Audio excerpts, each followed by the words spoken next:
আমি এখন professor emeritus Syed Manjurul ইসলামকে কৃত্রিম বুদ্ধিমত্তার যুগে মানববিদ্যা চর্চা শিরোনামে বক্তব্য উপস্থাপনের জন্য বিনীত অনুরোধ করছি। আশা করছি আপনারা তা উপভোগ করবেন। ধন্যবাদ আপনাদের সবাইকে। তো দীর্ঘদিন ধরে মানববিদ্যার একজন শিক্ষার্থী, চর্চাকারী এবং এর অন্তর্গত একটি বিষয়ের শিক্ষক হিসাবে মানববিদ্যায় উৎসাহী সকলের মতো এর ভবিষ্যৎ নিয়ে আমি কিছুটা শঙ্কিত। বিশেষ করে এই সময়ে যখন কৃত্রিম বুদ্ধিমত্তার যুগে বাংলাদেশের মতো একটি উন্নয়নশীল ও স্বল্পোন্নত দেশ পা রেখেছে। তবে সে শঙ্কা একটু একটু করে কাটছে। কেন, তার উল্লেখ এই আলোচনায় হবে। কৃত্রিম বুদ্ধিমত্তার সঙ্গে আমাদের পরিচয় খুব কম দিনের নয়। শিক্ষা, স্বাস্থ্য, ব্যবসা বাণিজ্য সহ অনেক ক্ষেত্রেই এর প্রয়োগ রয়েছে। 1970 দশকে যখন ক্যালকুলেটর আমাদের গণিতের হিসাব নিকাশগুলি সহজ করে দিল, 1990 এর দশকে যখন আমরা কম্পিউটার যুগে প্রবেশ করলাম এবং গুগলের মতো সার্চ ইঞ্জিন ব্যবহার শুরু হলো, এবং গুগল যখন স্পেল চেক ও অটো কারেক্টের মাধ্যমে আমাদের ইংরেজি বানান ও ব্যাকরণ ঠিক করে দিতে শুরু করলো, তখন থেকেই তো কৃত্রিম বুদ্ধিমত্তাকে আমরা ব্যবহার করছি। এবং তার আরো প্রয়োগের আর কোনো উদাহরণ দেওয়াও আমাদের জন্য সমস্যা। 2020 সালে যখন সারা বিশ্বের মতো আমাদের দেশেও কোভিড মহামারীর আঘাতে মানুষ গৃহবন্দী হলো এবং সেই সঙ্গে সামাজিক যোগাযোগ, অর্থনীতি এবং ব্যবসা বাণিজ্য সহ পড়াশোনাও চলে গেল ভার্চুয়াল দুনিয়ায়, কৃত্রিম বুদ্ধিমত্তার দ্বারস্থ হওয়া ছাড়া আমাদের কোনো উপায় ছিল না। এবং সেভাবে আমরা কিন্তু শিক্ষা মোটামুটি ধরে রাখার চেষ্টা করেছি। মানব সভ্যতার ইতিহাসে সেই চাকা আবিষ্কার থেকে শুরু করে কম্পিউটার তৈরি পর্যন্ত অনেক বৈজ্ঞানিক প্রযুক্তিগত শক্তি ও পদ্ধতি অথবা প্রক্রিয়ার উদ্ভাবন হয়েছে। অনেক বৈপ্লবিক মোড় ফেরার ঘটনা ঘটেছে, যেগুলি প্রচলিত চর্চা অভিজ্ঞানকে বাতিল করে নতুন চর্চা অভিজ্ঞানের সূচনা করেছে। বিজ্ঞান দার্শনিক টমাস কুন যাদের বলেছেন প্যারাডাইম শিফট, অর্থাৎ তত্ত্ব, ধারণা, প্রত্যয়ের ক্ষেত্রে প্রচলিত কোনো মডেল পরিত্যাগ করে নতুন কোনো মডেল গ্রহণ করা। যেরকম টলেমির পৃথিবী কেন্দ্রিক বিশ্বের পরিবর্তে সৌরকেন্দ্রিক বিশ্বের তত্ত্বের প্রচলন। এসব পরিবর্তন বিবর্তন নিয়ে অনেক বিতর্ক হয়েছে। সমাজের সভ্যতায় এদের কি অভিঘাত পড়বে তা নিয়েও একদিকে উদ্বেগ, অন্যদিকে আশাবাদ ধ্বনিত হয়েছে। সেই ধারাবাহিকতায় কৃত্রিম বুদ্ধিমত্তা নিয়েও অনেকে শঙ্কিত, অনেকে পুলকিত। এই বিষয়টি নিয়ে আমাদেরও ভাবতে হবে, কারণ আমরা মানি বা না মানি, এখনই আমাদের প্রতিদিনের জীবনের অনেক ক্ষেত্রেই এর ব্যবহার শুরু হয়েছে এবং অপব্যবহার। আমরা যদি সতর্ক না হই, যদি এর ভালো মন্দ বিষয়গুলি চিহ্নিত করে ভালোটা গ্রহণের ও মন্দটা বর্জনের জন্য তৈরি না হই, তাহলে এর সুফলগুলি যেমন আমরা কাজে লাগাতে পারবো না, বিপর্যয়ের আঘাতটাও সামাল দেওয়া সম্ভব হবে না। মনে রাখতে হবে, কম্পিউটার এবং বড় অর্থে ডিজিটাল যত প্রযুক্তি এবং যন্ত্রপাতি অথবা ডিভাইস আমরা ব্যবহার করে থাকি, তার একটিও আমরা উদ্ভাবন করিনি। বড় জোর বাইরে থেকে মূল যন্ত্রাংশ এনে জোড়া দিয়ে আমাদের বলে দাবি করে বাজারে ছেড়েছে। আমরা যেহেতু উদ্ভাবক নই, শুধু ভোক্তা ও ব্যবহারকারী, এগুলির নিয়ন্ত্রণের ক্ষমতা আমরা রাখি না।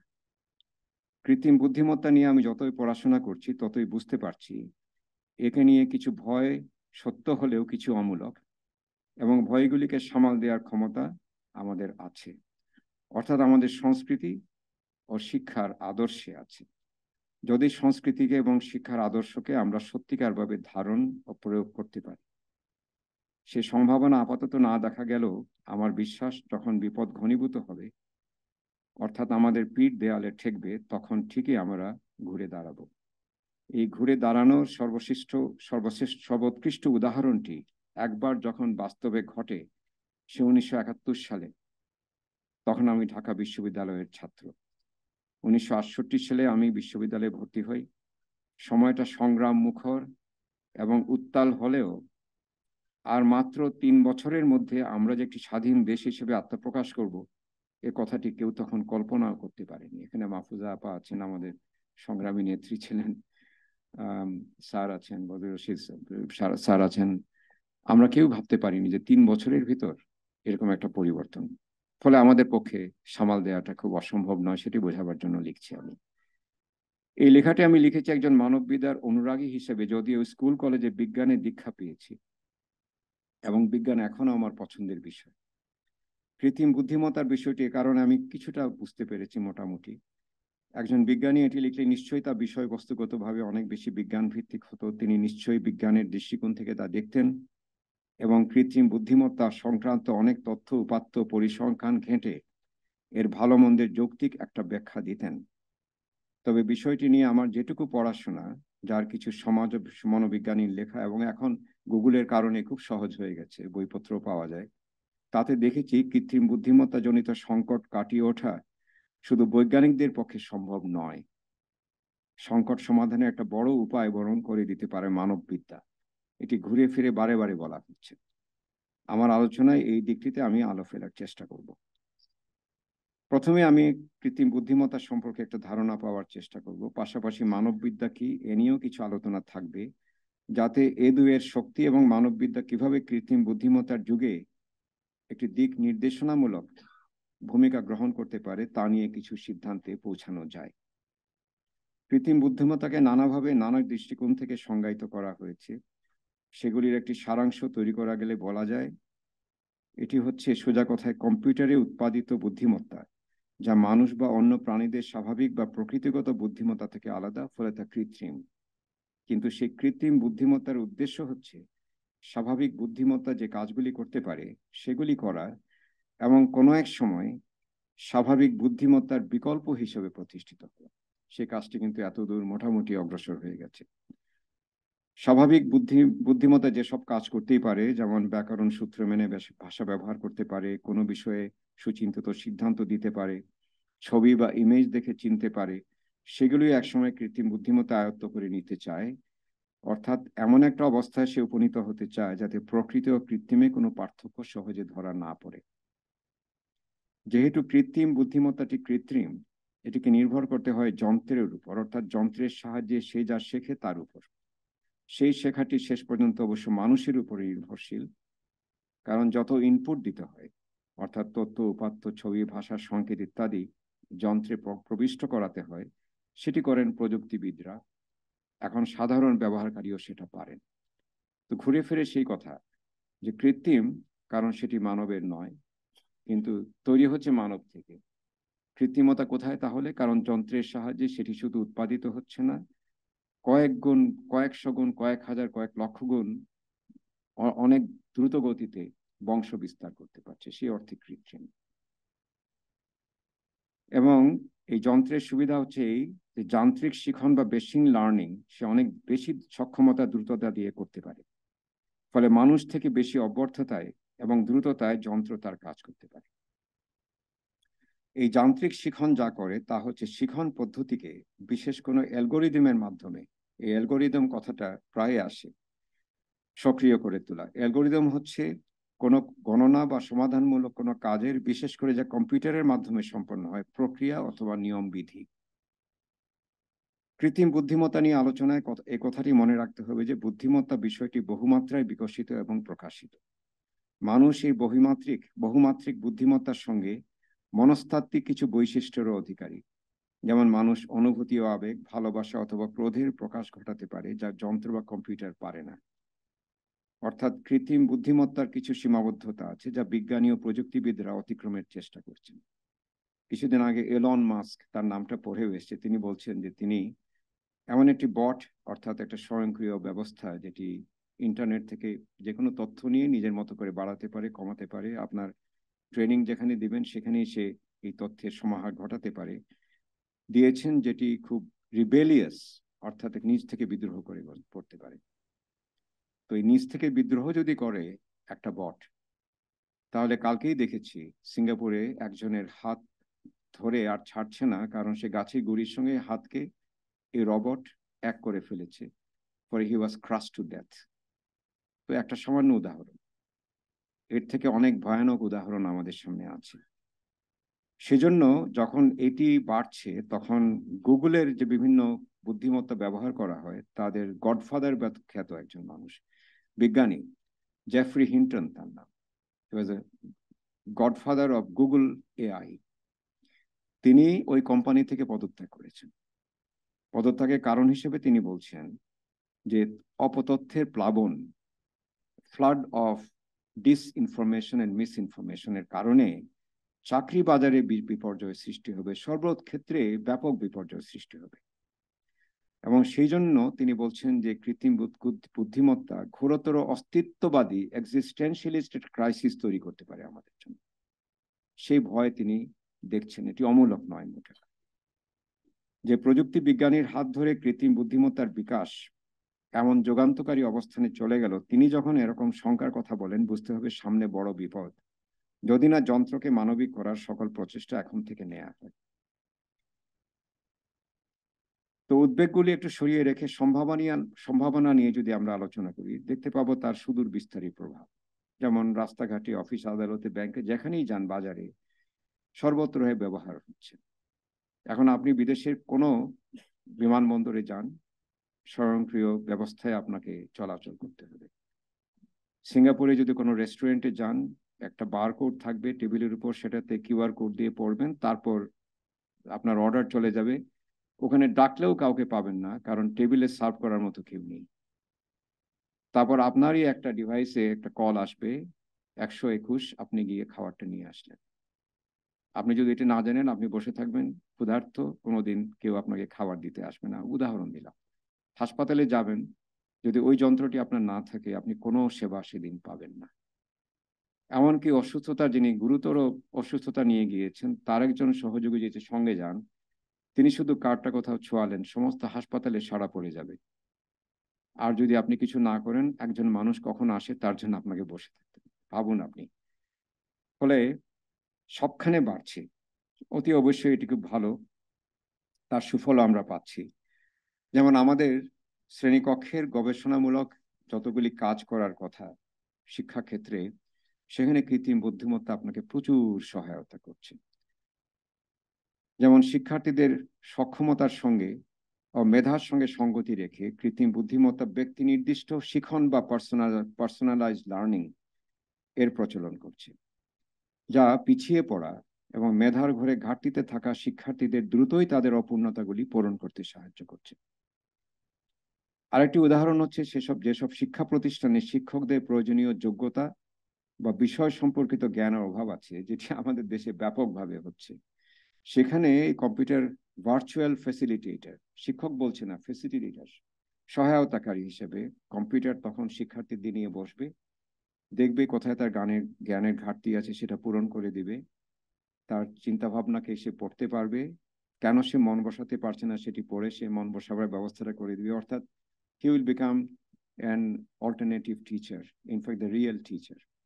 আর রিয়েল টিচার যিনি মাতৃভাষাটাও হয়তো জানেন না সঠিকভাবে, তিনি অঙ্কের টিউশন ক্লাস নিতে নিতে অঙ্কটাও ভুলে গেছেন, সে কম্পিউটারে টিউশন ক্লাস নেবে না, কিন্তু বিনামূল্যে আপনাকে সব কাজ করে দিবে।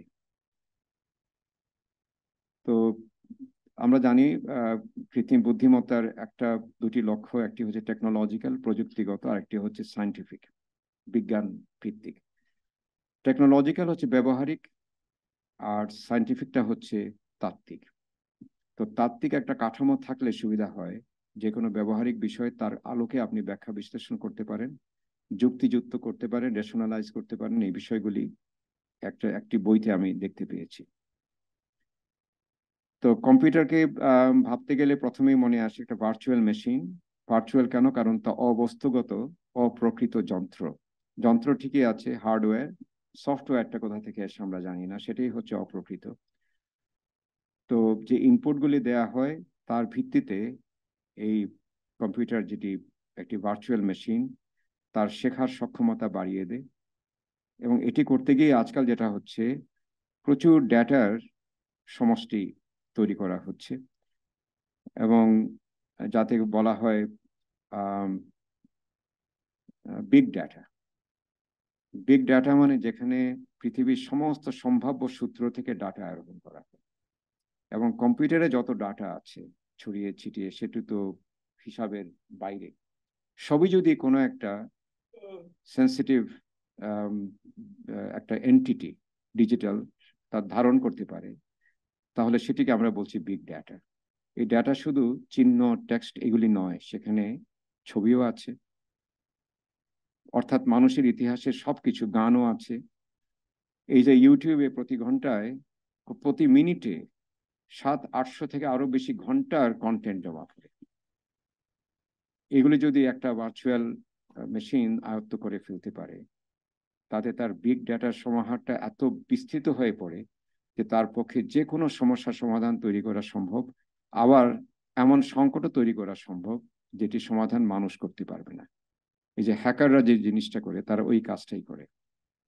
তারা বিপরীতভাবে এটিকে সক্ষম করে তোলে। ওই বিগ ডেটার মাধ্যমে তারা জেনে ফেলে কার কোথায় লগ্নি আছে, কোথায় টাকা আছে, কোন ব্যাংকে কত, তার পাসওয়ার্ড কি, তার স্বাক্ষরটা কি, কোন সময় সে দুর্বল, রাত কটার সময় সে সতর্ক থাকে না, জেনে নিয়ে আপনাকে নিঃস্ব করে পরের দিন সকালে আপনি ব্যাংকে গিয়ে দেখেন আপনার কোনো টাকা নেই, যদি সেই ব্যাংকের লেনদেনটা অনলাইনে হয়। এখন তো সবখানে ডিজিটাল ব্যাংকিং চলে আসছে। বাংলাদেশ ব্যাংক একটা উদাহরণ আমাদের। আমরা সত্যিকার অর্থে ঘুমিয়েছিলাম যখন আমাদের থেকে $21 মিলিয়ন চুরি হয়ে গেল, সেটি এখনো আমাদের কাছে ফিরে আসেনি। তো এই হলো আমাদের কৃত্রিম বুদ্ধিমত্তার একটা ছোটখাটো পরিচয় দিচ্ছি।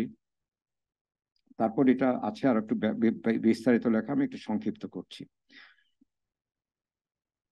তো এখন আমাদের সময়ে এটি কি কি করতে পারে তার ছোট্ট একটা হিসাব দিয়েছি। এটি হিসাবটি অসম্পূর্ণ এবং সত্যিকার অর্থে খুবই সংক্ষিপ্ত। এটি যদি রোবট বিজ্ঞান বা রোবোটিক্সের ক্ষেত্রে প্রয়োগ করা হয়, তাহলে মানুষ বাইরে যা যা করতে পারে তা আরো সুচারু ও সহজভাবে রোবট করতে পারে। যেমন ভার বহন, ট্রাফিক ব্যবস্থা নিয়ন্ত্রণ। ঢাকার জন্য আমি আশা করি যে রোবটরাই সেটি করবে, পুলিশরা তো করতে পারছে না। এমনকি বোমা নিষ্ক্রিয়করণ, এই কাজটিও কিন্তু করবে।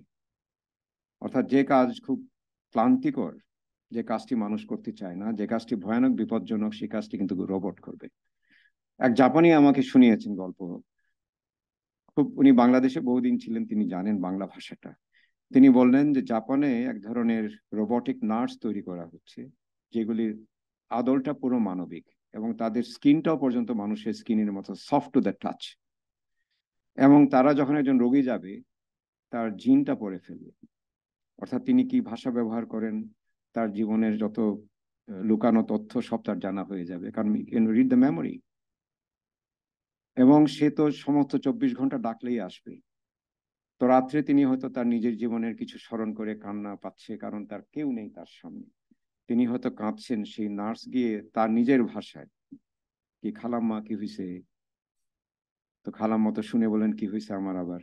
বলে, মনে পড়ছে খালুর কথা। তো খালুর আগে তো আরেকজনের সঙ্গে আপনার ছিল, তাই না?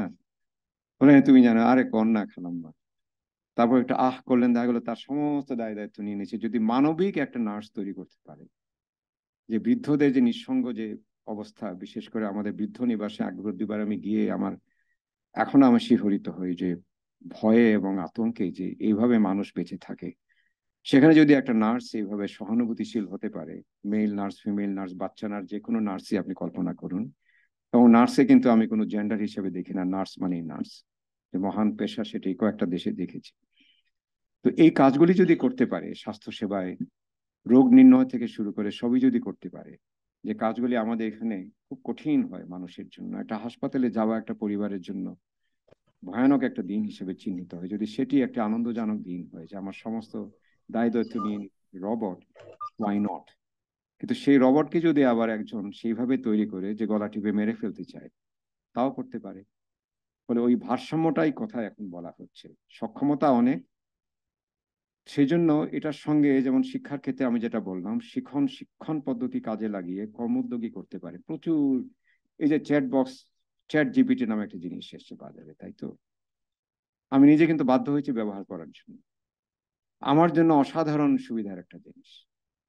আমি শুধু বলি এই বিষয়ে আর কি কি লেখা হয়েছে, যেটি আমার আমার মোটামুটি মানে যোগফল, আমি যা করতে চাই তার সঙ্গে সঙ্গতি রেখে আমাকে দেয়া হোক। আমাকে সব দিয়ে দিয়েছে, কিন্তু এই যে আমি লিখেছি, কিন্তু চ্যাট জিপিটি আমাকে সাহায্য করেছে। কিন্তু আবার আমি উল্লেখ করেছি, আমার একটা বিষয়ে পড়াচ্ছি একটা প্রাইভেট বিশ্ববিদ্যালয়, এখন তো পড়াই না, স্যারের মতো আমাকে এখন ঢাকা বিশ্ববিদ্যালয়ে চলে আসতে হয়েছে।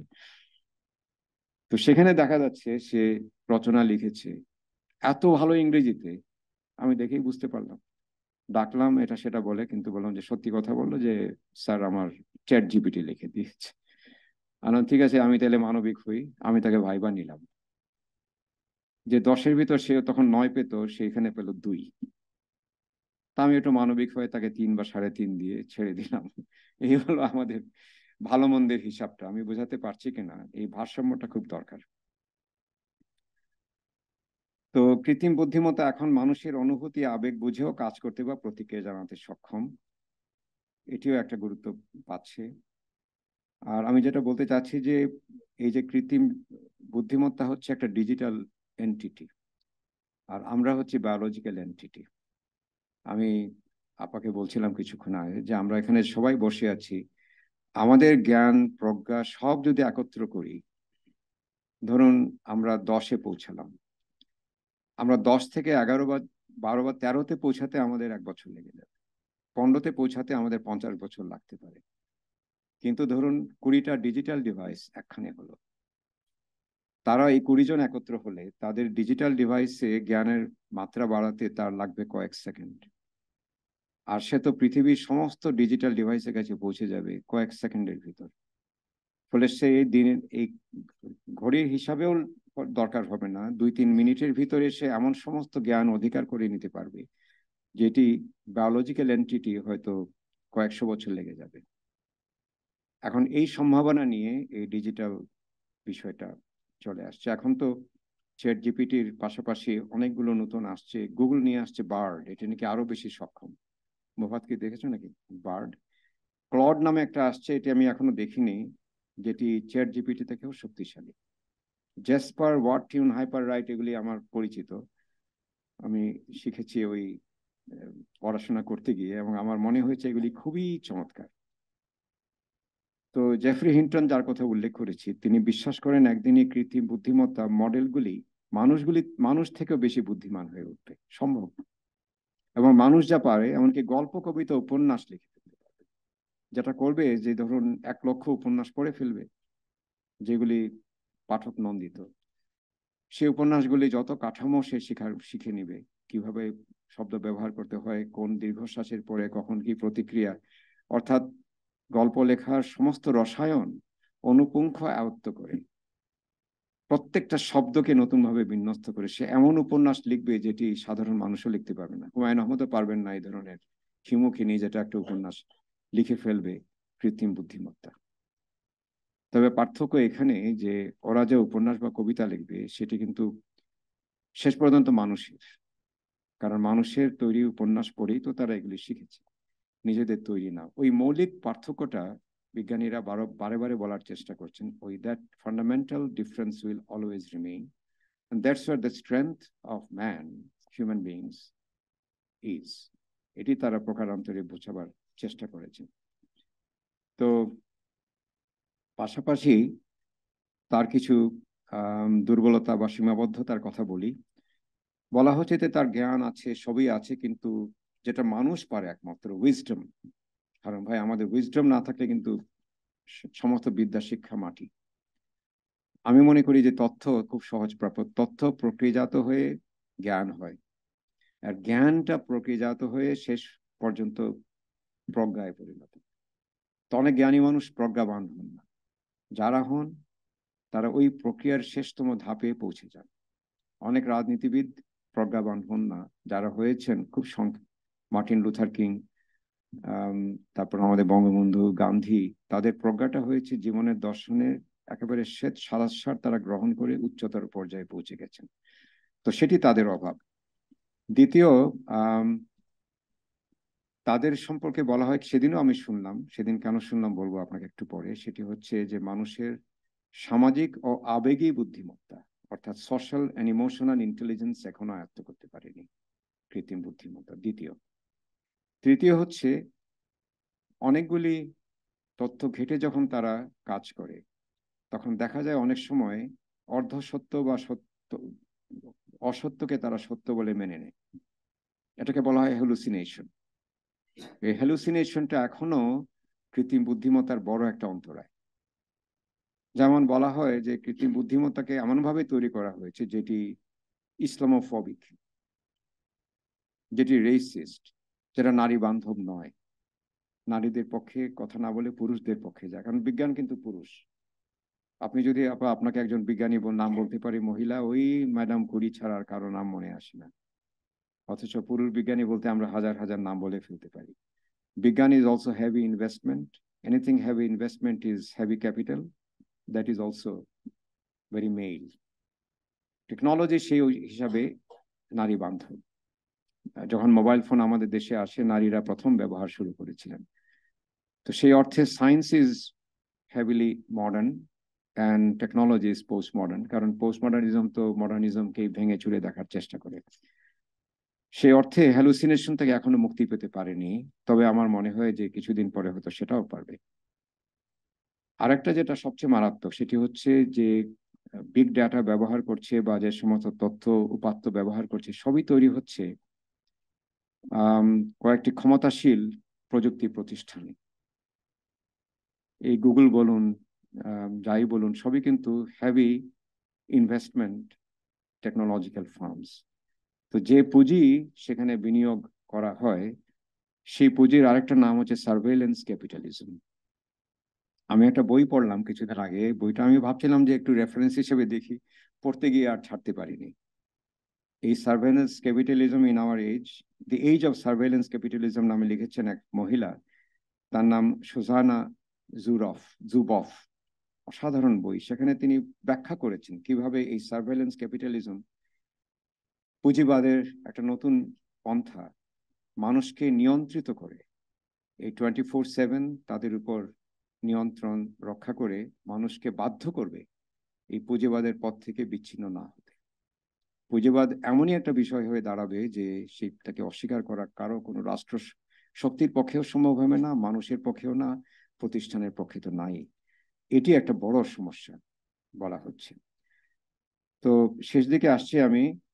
এই কিছুদিন আগে, এই 1 এবং 2 নভেম্বর আমার লেখাটা শেষ করে আনছি, সেই সময় দেখি যে গার্জিয়ান পত্রিকার একটা মাঝে মাঝে আমাকে আবার আমার এক বন্ধু লন্ডনের আমাকে সাবস্ক্রাইবার করে দিয়েছে, আমার কাছে আসে। সবকিছু আসে না, বিশেষ খবরগুলি আমাকে জানানো হয়। তো বলছে যে একটা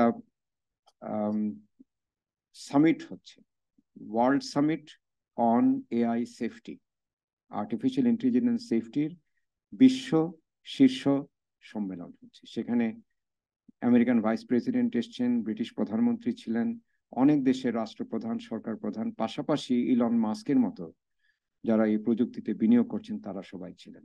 ইলন মাস্ক সেখানে এসে বলছেন যে AI will make work redundant, কাজকে অপ্রয়োজনীয় করে দেবে। কোন কাজকে? জীবিকা নির্বাহের জন্য যে কাজগুলি আমরা করি, শুধু বিপজ্জনক কাজ ছাড়া সব কাজ করবে এই যন্ত্র। আর মানুষ তখন কি করবে তিনি সেটা বলতে পারেননি প্রথমত। আবার দেখা যাচ্ছে সবাই মিলে চিন্তিত যে এখানে কি হতে পারে ভবিষ্যতের। খুব গুরুত্বপূর্ণ, এখনো গার্জিয়ানে এটার সমস্ত পাওয়া যাচ্ছে। আপনি যদি গুগল করেন AI world safety conference, world conference on AI safety, Bletchley park লন্ডনের, সেখানে যে রেজলিউশন নেওয়া হয়েছে সেটি সবকিছুর খুবই ভয় মিশ্রিত একটা উদ্বেগ থেকে, আবার একটা প্রত্যাশা থেকে যে মানব জাতি হয়তো সেই ভুল দুবার করবে না। কিন্তু মানব জাতি তো আবার পারমাণবিক বোমা বানাবার জন্য বসেই আছে, বা পারমাণবিক যুদ্ধ লাগাবার জন্য বসেই আছে। তো ব্লেসলি ঘোষণায় বিশ্ব নেতারা স্বাক্ষর দিয়েছেন, যারা দিয়েছেন তারা এই দায়িত্ব পালনের জন্য নিজেদের অঙ্গীকার প্রকাশ করেছেন যে সকল ক্ষেত্রে যে একটা অফুরন্ত সম্ভাবনা নিয়ে আসছে এই কৃত্রিম বুদ্ধিমত্তা, তাকে সঠিক ব্যবহার করতে হবে এবং যাতে অপব্যবহার না হয় তার জন্য প্রত্যেক শক্তিকে সচেতন থাকতে হবে। তারা এই ধরনের একটা প্রত্যয় ব্যক্ত করেছেন, এবং যেটা আমার শুনে ভালো লাগলো, প্রত্যেকেই বলছেন যে you have to humanise technology, you have to humanise AI, অর্থাৎ প্রযুক্তি এবং কৃত্রিম বুদ্ধিমত্তাকে মানবিক করতে হবে। মানবিক কিভাবে করা যায় সেটা নিয়ে একজন দার্শনিক সেখানে মন্তব্য করেছেন। তারা দার্শনিককেও ডেকেছে, মনোবিজ্ঞানীকেও ডেকেছে, অনেকে ডেকেছে।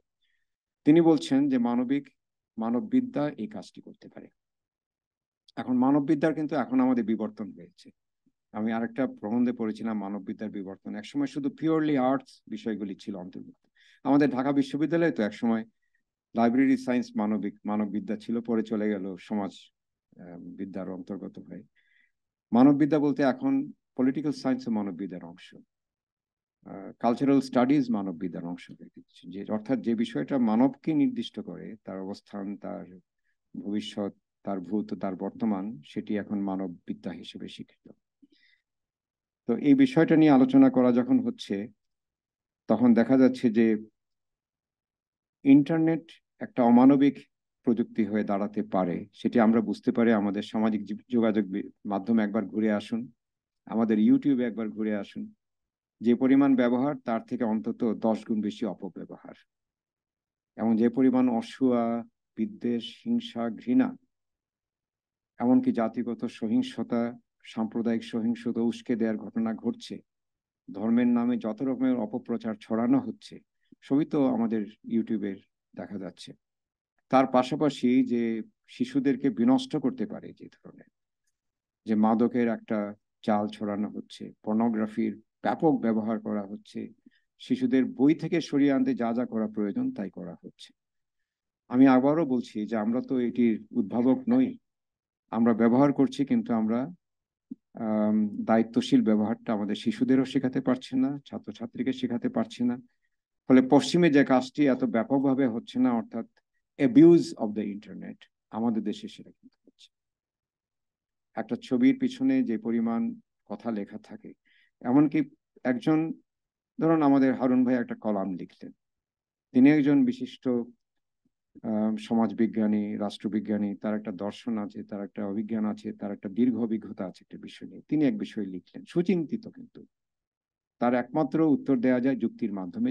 যে একটা যুক্তি তিনি দিয়েছেন, পৃথিবীতে কোনো জ্ঞানের ভিতরে একটা যুক্তি একমাত্র নয়, তো আপনাকে তো বের করতে হবে একটা প্রতিযুক্তি, সেটি আপনি তার থেকে এগিয়ে গিয়ে তো জানবেন। তার সম্পর্কে এমন সমস্ত মন্তব্য করতে শুরু করবে যে আপনি 2টা লাইন পড়ার পর ভাববেন যে এরকম অসংস্কৃত একটা জাতি আমরা কি করে হলাম, এরকম অসভ্য, যার একমাত্র only defense is his foolishness, এবং এই ধরনের যে অসুয়া, এইগুলি আমাদের খুব কঠিন একটা বিষয়। ফলে মানববিদ্যা তাহলে কিভাবে এটা সম্ভব হয়? মানববিদ্যার একটা আমি এখন সংজ্ঞা দিচ্ছি। আমি অধ্যাপক আব্দুর রাজ্জাকের কথা দিয়ে শুরু করি। যে স্যার যখন ইউনিভার্সিটিতে পড়াতেন, উনি পড়াতেন মানে কি, ক্লাসে যতখানি পড়াতেন তার থেকে বাইরে তত বেশি পড়াতেন। ইউনিভার্সিটি ক্লাবে আমরা যখন প্রথম যোগদান করেছি 1974 সালে, আমাদের একটা বলা যায় যে লোভ ছিল স্যারকে দেখা, তিনি দাবা খেলছেন, দাবা খেলার শেষ হলে একসময় বাইরে বসছেন, এবং তরুণরা ঘিরে ধরেছে, প্রশ্ন করছে, উত্তর দিচ্ছেন তার মতো করে ভাষায়, একদম সোজা সাপটা। এটা যারা তাকে দেখেনি তারা বুঝবে না যে জ্ঞানের মহিমা কত কিরকম হতে পারে।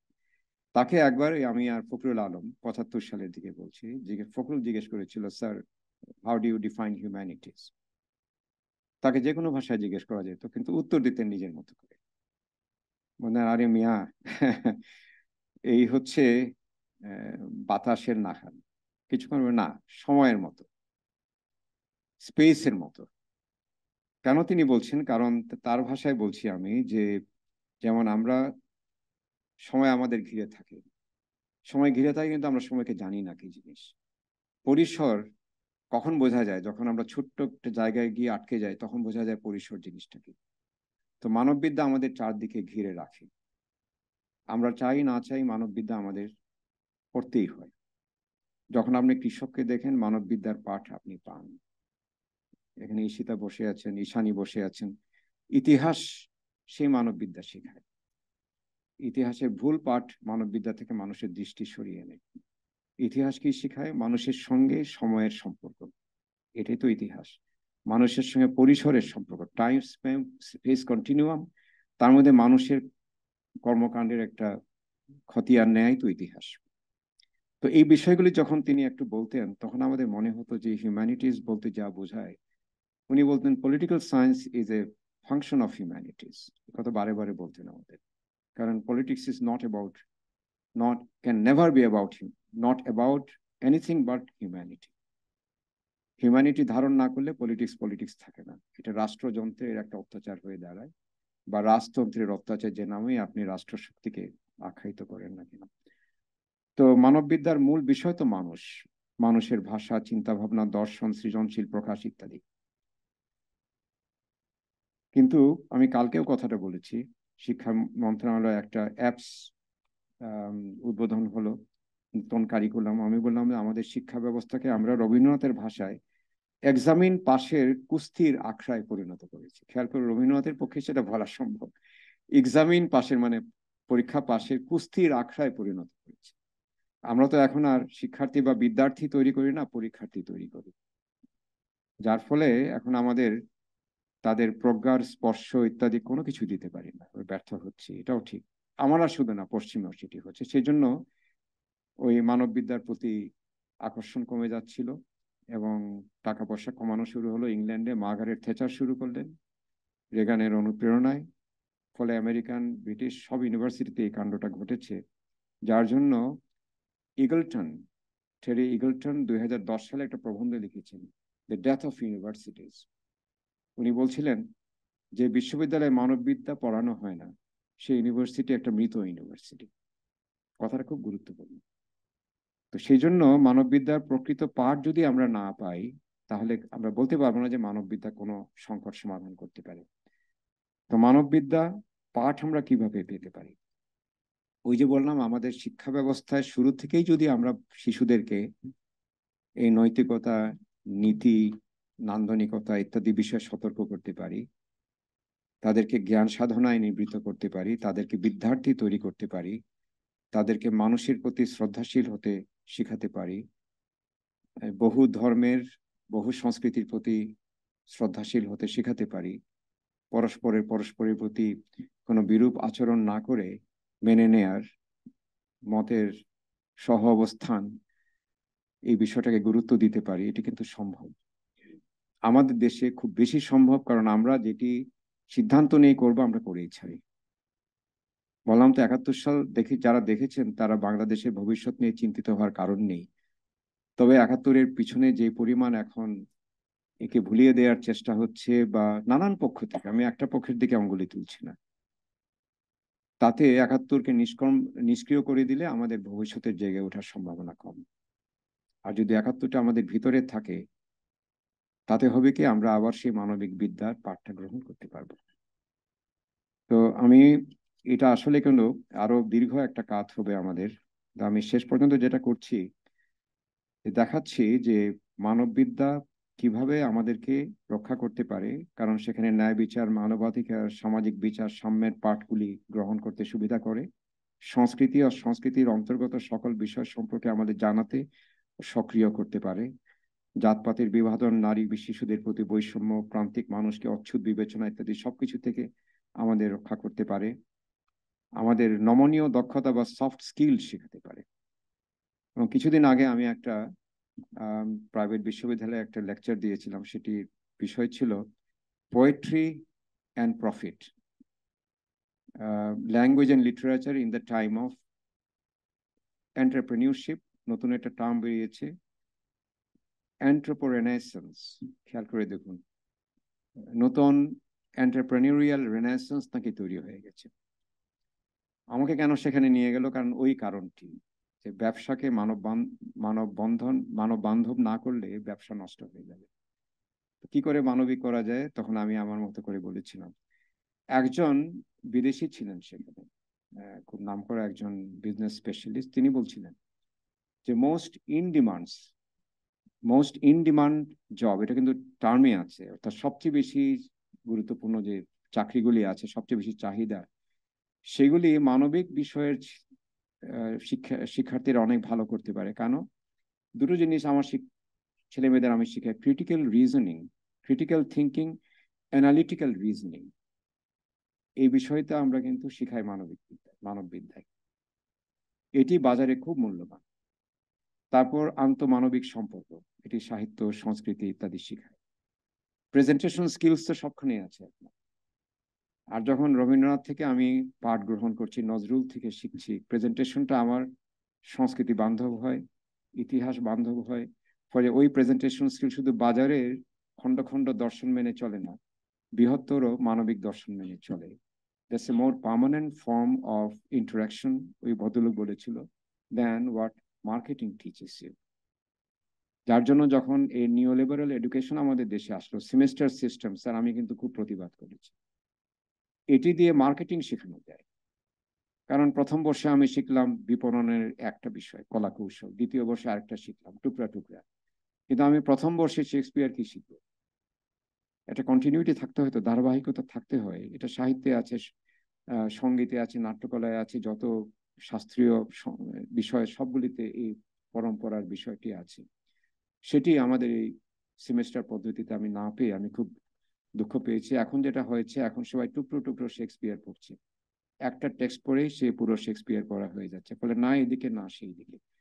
সেই জন্য আমি ওই সময় তাদেরকে বলেছি যে আপনারা অনেক আশা করছেন, কিন্তু মানববিদ্যাকে যদি আমরা সত্যি সত্যি এই সময়ের জন্য তৈরি করতে পারি এবং যেটা দিয়ে কৃত্রিম বুদ্ধিমত্তার সংকট কাটিয়ে উঠতে পারি, তাহলে আমাদের তিনটি বিষয় কাজ করতে হবে। একটি হচ্ছে মানববিদ্যাকে নতুন করে সংজ্ঞায়িত করতে হবে, পুরনো সংজ্ঞাটা রাখতে হবে, ওটাই আমাদের মৌলিক সংজ্ঞা, ধ্রুপদ সংজ্ঞা। তার পাশাপাশি এই যুগে মানববিদ্যার প্রকাশ কি হতে পারে সেটি আমাদের বিবেচনায় আনতে হবে। অর্থাৎ এখানে আমাদের টেকনোলজিও জানতে হবে, প্রযুক্তি, আমাকে বুদ্ধিমত্তার সঙ্গেও কাজ করতে হবে, কৃত্রিম বুদ্ধিমত্তা, এটিও আমাদের জানতে হবে। অর্থাৎ মানববিদ্যার আরেকটা সংজ্ঞায়ন হয়ে গেল, মৌলিক কোনো বিচলন ছাড়াই। দ্বিতীয় হচ্ছে এই মানববিদ্যাকে সক্রিয় করার জন্য তার একটা প্রয়োগযোগ্যতা বাড়াতে হবে। অর্থাৎ মানববিদ্যায় যারা শিক্ষিত তারা শুধু বসে ধ্যান করলেই চলবে না, তারকে সমাজ সচেতন হতে হবে, রাজনীতি সচেতন হতে হবে। অর্থাৎ যা একজন মানুষকে সক্রিয় করে সমাজে, তা করতে হবে। আপনারা যখন রাজনীতি করেন দেখেন, সব শিক্ষকরা সক্রিয় ছিলেন রাজনীতি নিয়ে। এখন শিক্ষকরা মোটেই রাজনীতি নিয়ে সক্রিয় নন, যদি হন দলের আদেশে সক্রিয়, দল আদেশ না করলে আর সক্রিয় হচ্ছে না। বিবেকের কারণে কারা সক্রিয়তা দেখাচ্ছেন বলুন কয়জন? অথচ এটি মানববিদ্যার প্রধান একটা কাজ। আর তৃতীয় হচ্ছে, বিশ্বের যেখানে যেখানে মানববিদ্যার চর্চা হচ্ছে তাদের সঙ্গে একটা আন্তঃসম্পর্ক দরকার। অর্থাৎ পশ্চিমের কোন দেশ কিভাবে সমাধান করছে, আমরা কিভাবে করছি, যদি জ্ঞানটা বিতরণ না হয় তাহলে আমাদের বোধহয় মানববিদ্যার সত্যিকার প্রকাশটা একত্র আনা সম্ভব হবে না।